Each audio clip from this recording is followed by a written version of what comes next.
Lester, tingnan mo nga. Parang sikiyan yun ah. Wala. Sisiyan nga yun kayo. Kilala mo ba yung kasama niya, Lester? Kasi ako bagong kita ko pa lang yun ngayon dito yun eh. Teka. Parang... Hindi.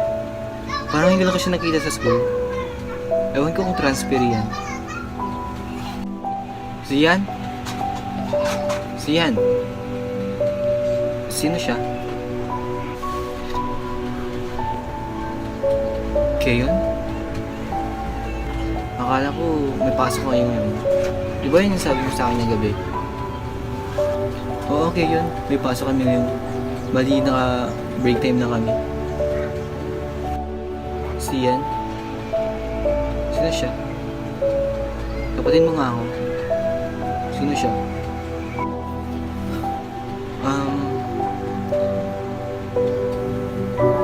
Si Alex, kaibigan ko pala. Teka. Siyan, nagugulahan ako. Sino sila? Alex, so ako na ipapaliwanag sa'yo pag uwi natin sa bahay.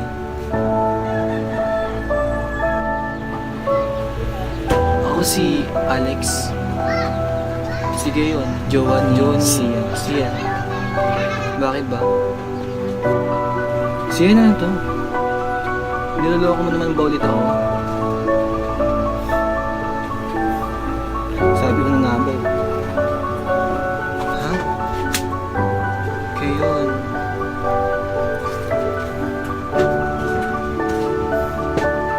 Tara na, Alex. Alis tayo. Umuwi tayo ng bahay. Siyan. Di ba, sabi mo sa akin, magbabago ka na. Pero ano to? Hanggang salita ka lang ba?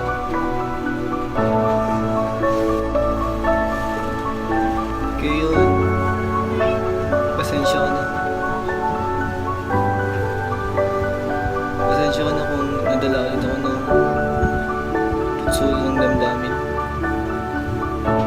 Siguro, hindi mo talaga ako deserve.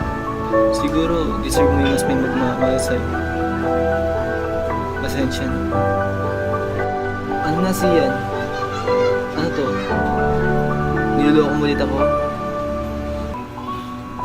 Sana di na lang kita binigyan ng pangalawang pagkakataon nun. Kala ko magbabago ka na talaga.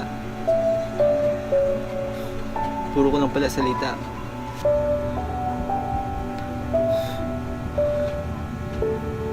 Pasensya lang talaga kayo. Pasensya na kung nasaktan ulit kita.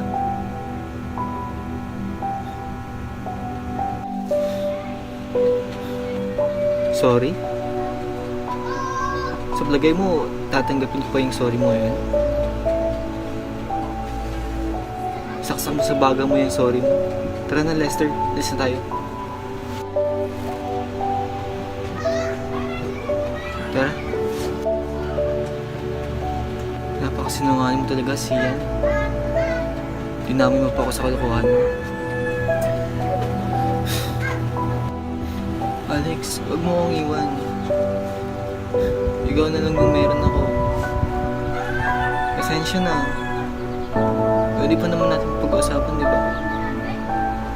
Alex, wag mo akong iwan.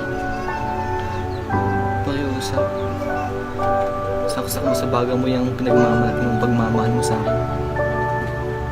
Sa kang manuloko. Pinaasa mo na ako na magbabago ka na.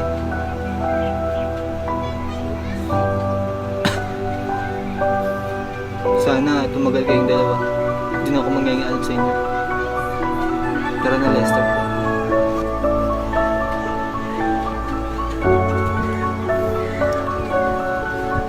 Pasensya ka na.